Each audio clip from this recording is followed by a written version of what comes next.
أعوذ بالله من الشيطان الرجيم. بسم الله الرحمن الرحيم. الحمد لله، الصلاة والسلام على رسول الله وعلى آله وأصحابه، ثم أما بعد. السلام عليكم ورحمة الله وبركاته. الحمدلله که ما و شما از کتاب تعلیم زبان عربی 37 درس گرفتیم و بنده حالا میخواهم درس 38 را تقدیم شما برادران و خواهران بگردانم. صاحب کتاب میگوید الدرس الثامن والثلاثون، یعنی درس 38.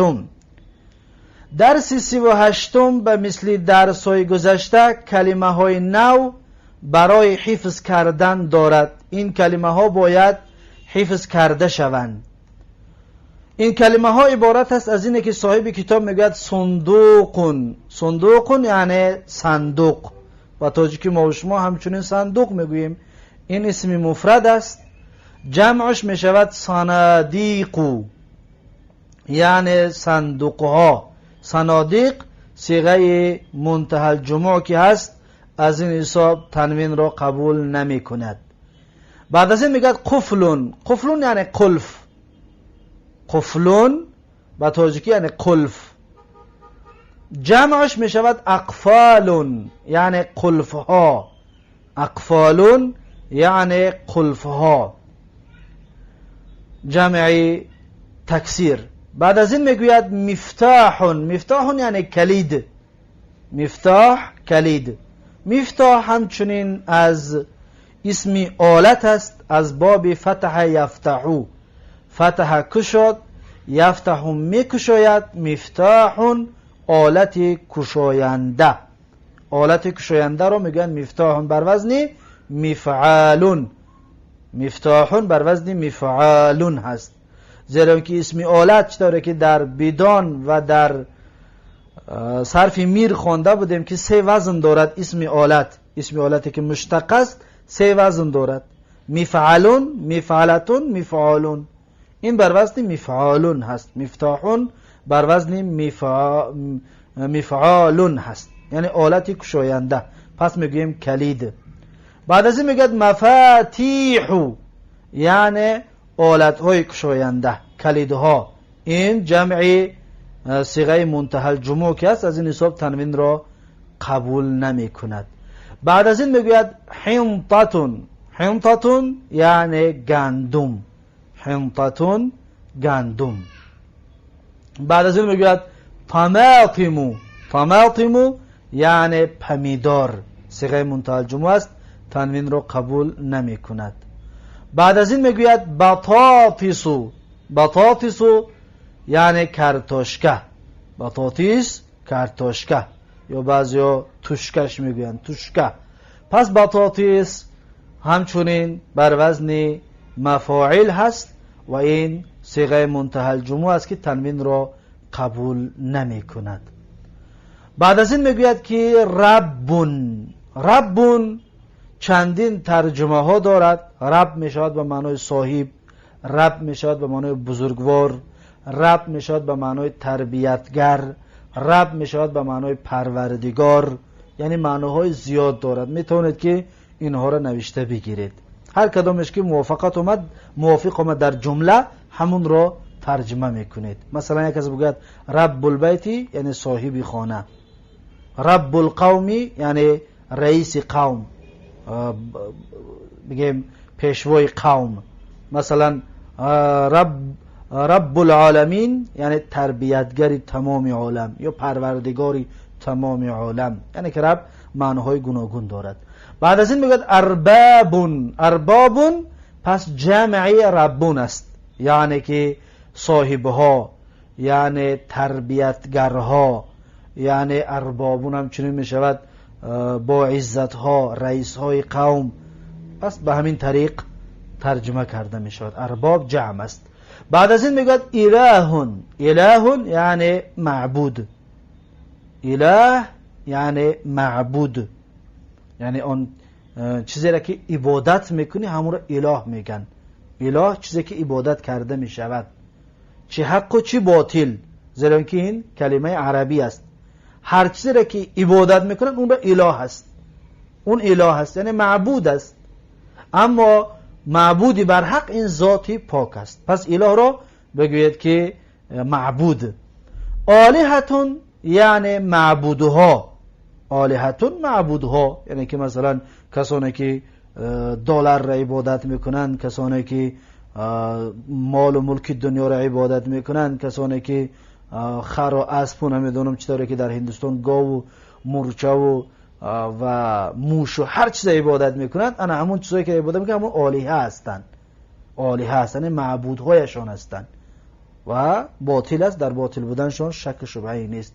معبودی بر حق این ذات پاکمان الله جل جلاله است. بعد از این میگوید نبیون، نبی یعنی پیغمبر، نبی یعنی به تاجیکی ترجمهش پیغمبر، جمعش انبیاء، پیغمبرها. انبیاء صیغه الف ممدوده مؤنثه در آخرش که دارد، از این حساب تنوین رو قبول نمی کند. بعد از این میگوید مؤمنون، مؤمنون یعنی که آدمی ایمان آوردگی، مؤمن کسی که ایمان به الله دارد. جمعش میشود مؤمنون، یعنی مؤمنها، کسانی که ایمانی به الله دارند و تمام احکامای الله را به جا میارند. مؤمن از مسلم بالا است در شریعت، زیرا که مؤمن هر فرمانی که الله براش دادگی است، فرمان الله را بدون یگان کم و کاست، بدون یگان مشکلی هر فرمان الله را اجرا میکند و اون میشود مؤمن. اما مسلم کسی که لا اله الا الله گفتگی است و بعضی فسق و فجور و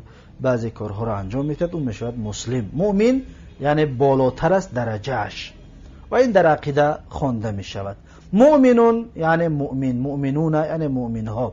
بعد از این میگه لعبتون، لعبتون یعنی بازیچه، لعبتون ترجمهش چی است؟ بازیچه. بعد از این میگوید لعبون، جمعی لعبتون است یعنی بازیچه ها. بازیچه ای که مثلا کودکا بازی میکنن، ماشینچه و یا که دخترچکا بازی میکنن، مثلا لفتک و این چیزا، همین ها را میگن لعبه یعنی بازیچه. جمعش میشه لعبون، بازیچه ها. بعد از این میگن نقودون، نقودون یعنی پول، نقود، نقود یعنی پول ها، نقد پول، نقودون پول ها. بعد از این میگوید خضرواتون، خضروات یعنی سبزوات، خضروات یعنی سبزوات، مثلا گشنیج و اکراب و پیاز و چیزای سبزی که هست اونها رو میگن خضروات یعنی سبزوات. و غیرها من الخضروات، و غیر وی از سبزوات، ها وی، و غیرها یعنی و غیر وی من الخضروات از سبزوات. بعد از این میگوید مکتو، مکتو یعنی مکه، اون جایی که کعبه در اونجا جایگیر است او را میگن مکه یعنی شهر مکه. مکه غیر منصرف است به خاطر علمیت و تای تانیث، این تنوین رو قبول نمیکنه، از این سو میگه که مکتو، مکتون گفتن جایز نیست. بعد از این میگن المدینتو، مدینتو یعنی شهر، المدینتو اصلا خود شهر است، لیکن در اینجا المدینتو گفته مدینه پیغمبر صلی الله علیه و سلم رو در نظر دارد. مدینه که در اونجا یعنی مدینه، شهر مدینه که در اونجا مسجد پیغمبر صلی الله علیه و سلم است. المدینه یعنی شهر مدینه. بعد از این میگه اسمون، اسم یعنی نام، اسم یعنی که نام، نامی انسان ها و نامی حیوانات و نامی پرنده و درنده و اما اینها را اسم میگه یعنی نام. پس اسماء نام ها، اسماء نام ها. دقت دادید اسماء تنوین رو قبول کرد، غیر منصرف نشد.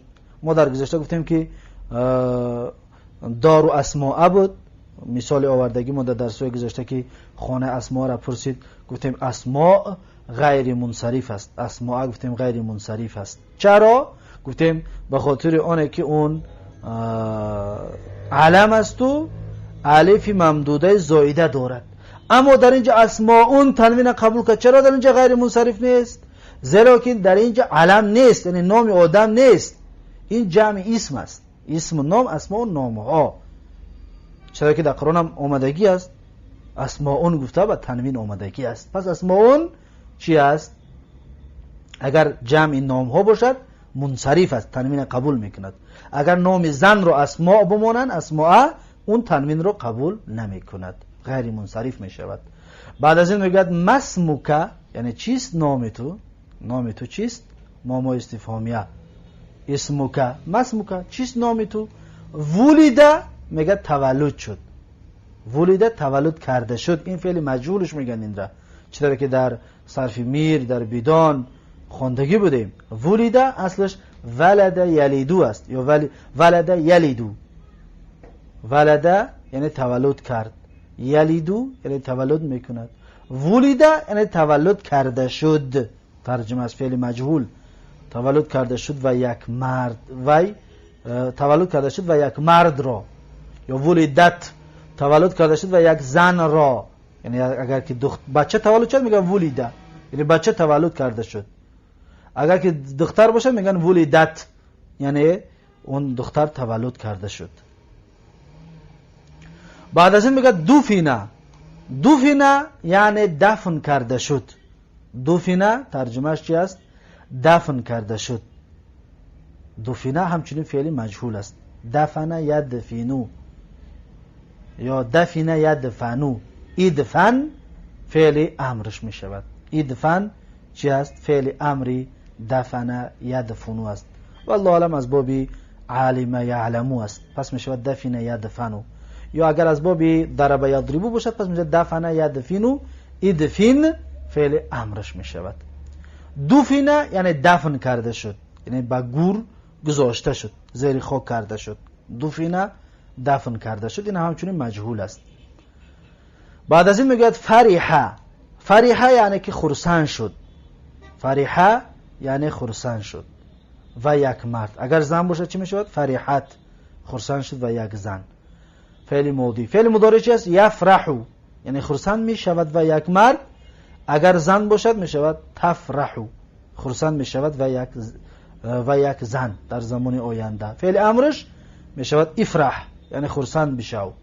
مصدرش میشود فرحون، فرحون یعنی خرسند شدن. دقت دادید؟ فرح یفرحو اکنون از باب چی بوده است؟ از باب علم یعلمو.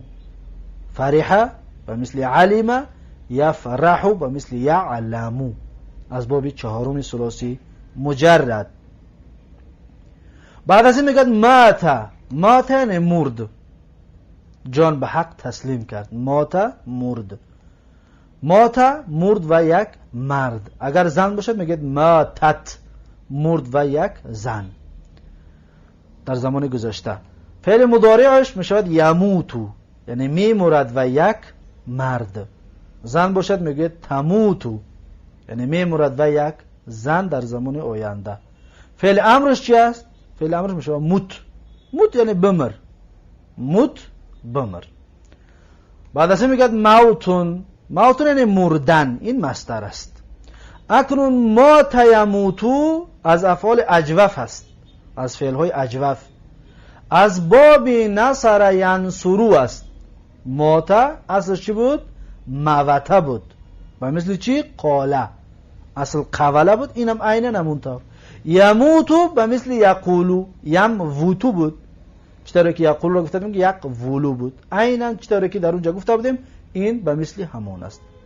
یعنی که این دمه که در بالای میم میبینید این اصلا واو هست، این دمه از واو هست. یم ووتو بود، واو حرکت در مقابل دادیم شد یموتو، میمرد و یک مرد در زمان آینده. پس این از کلمه های نوی درس، کلمه های نوی درس 38. با همین درس 38 با آخر رسید و میگذاریم به حوار و گفتگوی درس 38. صاحب کتاب میگوید که من ربک، یعنی کیست پروردگاری تو، کیست تربیتگری تو، پروردگار یا تربیتگر.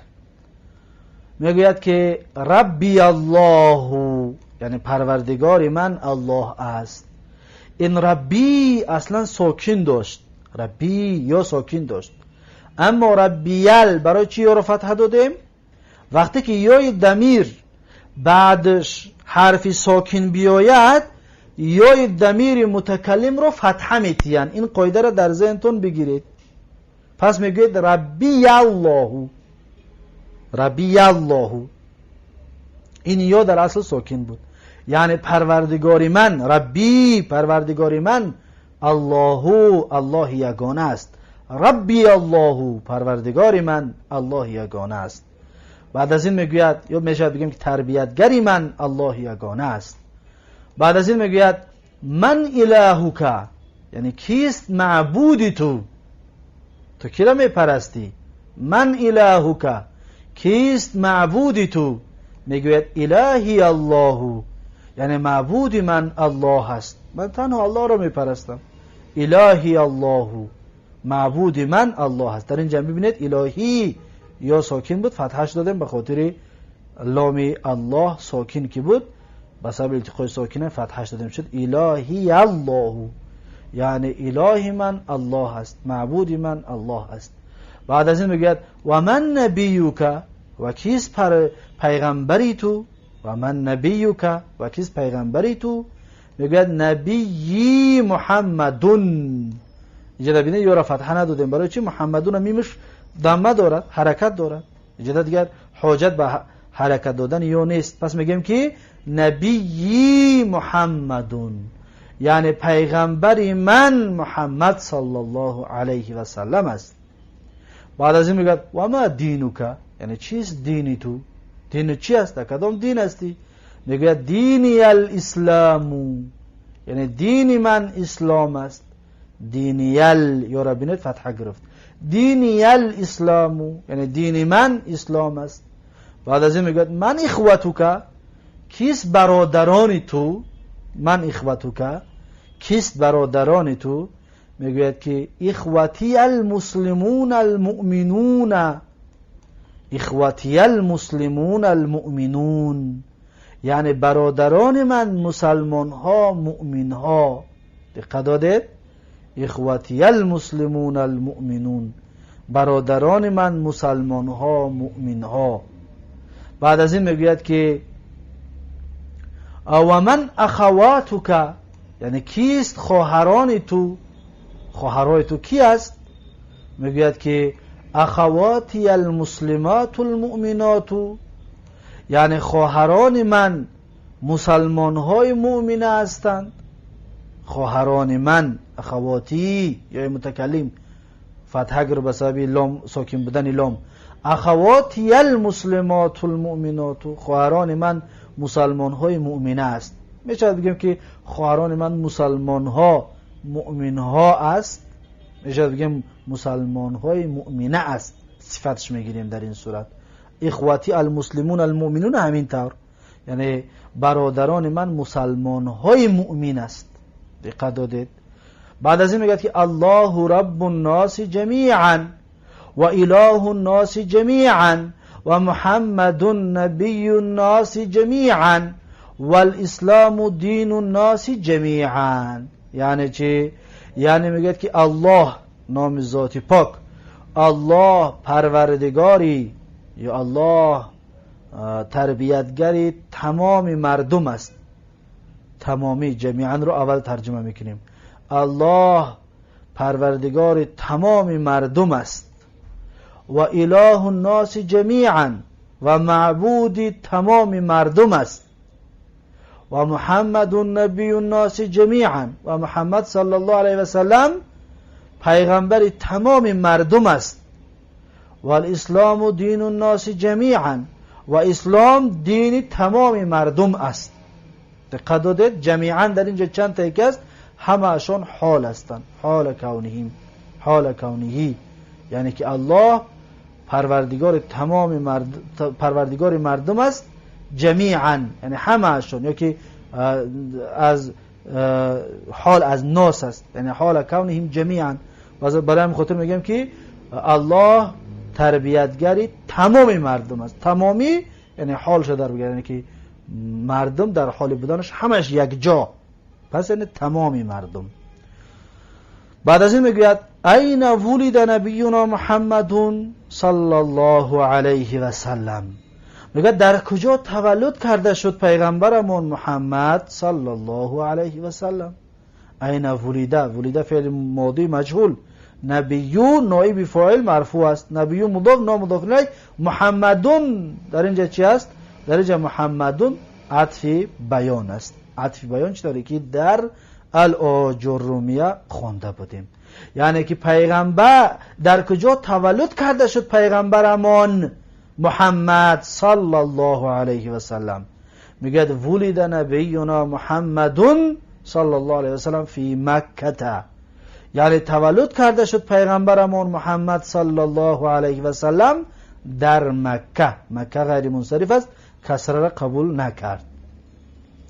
تولد کرده شد پیغمبرمان محمد صلی الله علیه و سلم در مکه. بعد از این میگه این مات محمدون،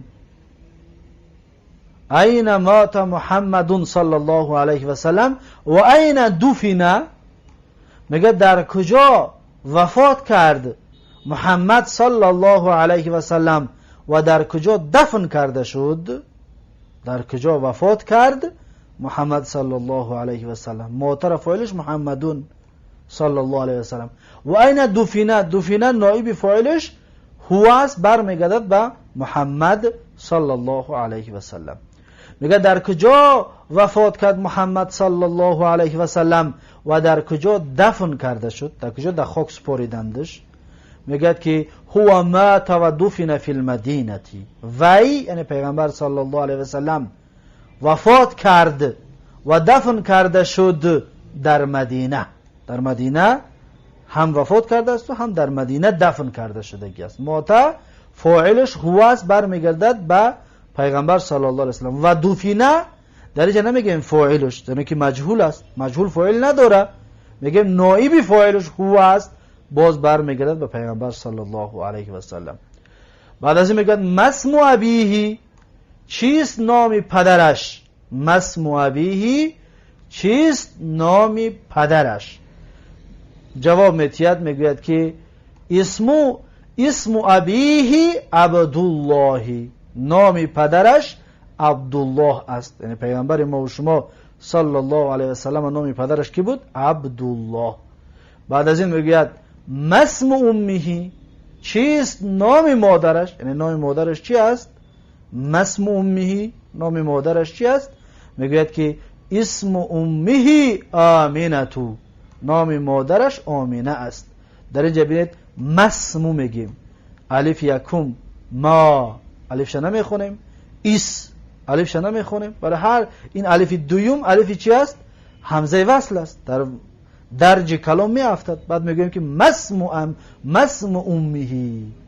ما اسمه بگیم غلط است، میگیم مسم امه، چیست نام مادرش. انجا اسمی در اول کلمه که است همزه را میخونیم، اسم امه آمینتو، یعنی نام مادرش آمینه است. پیغمبر ما و شما صلی الله علیه و سلم و نام مادرش چی بوده است؟ آمینه. بعد از این میگه نبینا هو محمد بن عبدالله، میگه پیغمبر ما و محمد پسر عبدالله است. پیغمبر ما و محمد پسر عبدالله است. نبینا هو محمد بن عبدالله، نبی مبتدا، هو در جا ضمیر شأنش هم بگیره میشود که مبتدای دویمش بگیریم، محمدون خبر، محمدون منعوت، ابنو نعت، ابنو مضاف، عبدی مضاف الیه، عبدی مضاف، اللهی مضاف الیه. نبینا هو محمد بن عبدالله، یعنی پیغمبر ما و محمد پسر عبدالله است. قال صالحون، میگه گفت قال صباحون، گفت صباح نام یک شخص، نام یک مرد. قال صباحون، میگه گفت صباح. چه گفت؟ گفت که عندي صندوق فيه نقودي وله قفل ومفتاح آخذ المفتاح وأفتح الصندوق ثم ألعب مع صديقي صالح ونفرح.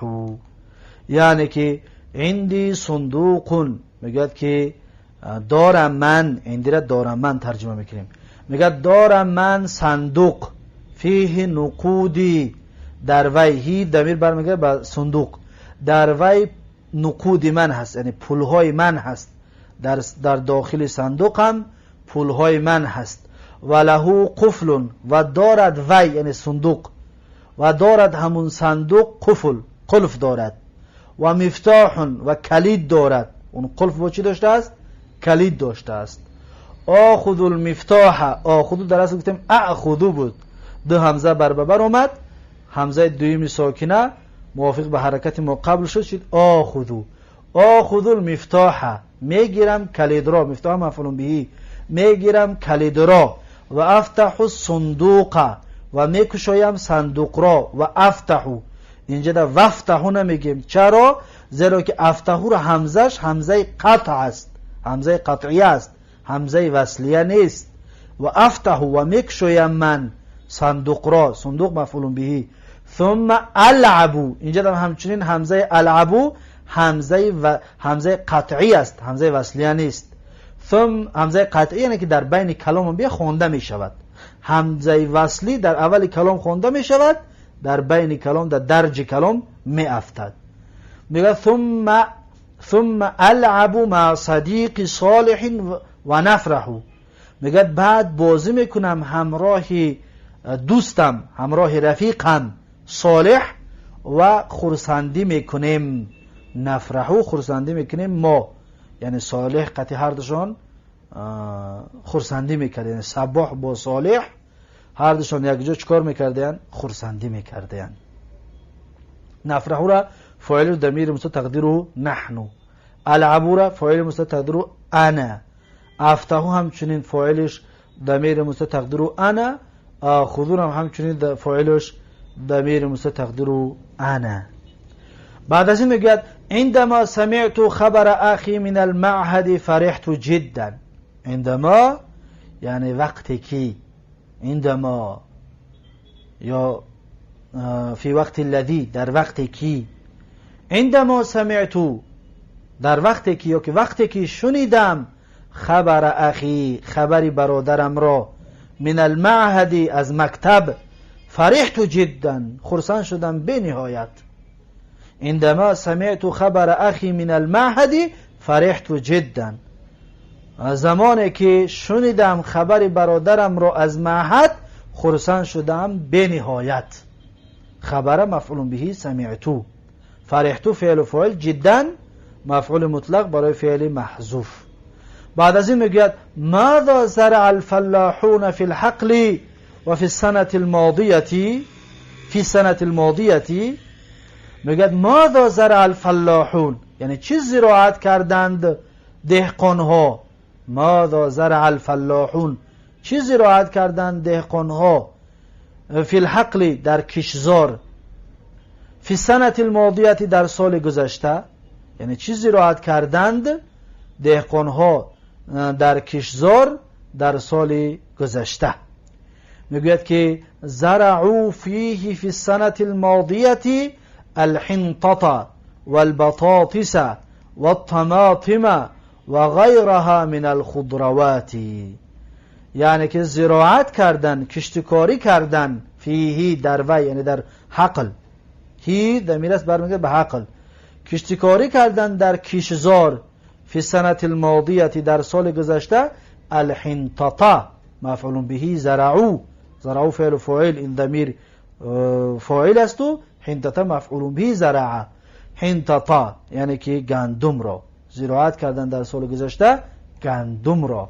و البطاطس و یعطفه، بطاطس همچنین زراعت کردن کارتوشکا و طماطم پمیدار و غیرها و غیر از اینها من الخضروات از سبزوات، یعنی دیگر سبزوات دیگر هم همچنین کشتکار کردند. بعد از این میگه مسموکا چیست نامی تو، یعنی نامی تو چی است؟ مرد رو پرسیده ایستاده است. مسموکا اگر زن باشه چی میگه؟ مسموکی، نامی تو زن چی است؟ مرد رو پرسیده ایستاده است. از این حساب میگه که مسموکا یعنی نامی تو چیست؟ میگه اسمی بهاءالدین، صاحب کتاب خودش جواب میده، میگه نامی من بهاءالدین است. نام کتاب بهاءالدین است، نامی صاحب کتاب نویسنده همین کتاب همون داغستانیه که این کتاب رو نوشته است نامش بهاءالدین است. میگه نام من بهاءالدین است. میگه که مسم مدینتیک، یعنی چیست نام شهر تو؟ مسم مدینتیک یعنی چیست نام شهر تو؟ میگه که اسم مدینتی غزلیورت. غزلیورتو میگه نام شهر من غزلیورت هست. غزلیورت یکان نام شهر در داغستان است. نام شهر من میگه غزلیورت است. پس شما میتونه در اینجا بگید اسم مدینتی تاجیکستان یا دوشنبه یا مثلا قرغان تپه یا مثلا کلاب خوجند. پس اینها را میتونید شما خودتون ذکر کنید. اسم مدینتی یعنی نام شهر من غزلیورت هست میگد. پس این بود درس 38 از کتاب تعلیم زبان عربی و در اینجا درس 38 را به پایان میرسانم. تا درس آینده یک شما را به الله تبارک و تعالی میسپارم. هر کجایی که باشید سلامت و موفق و مؤید باشید. السلام علیکم و رحمت الله و برکاته.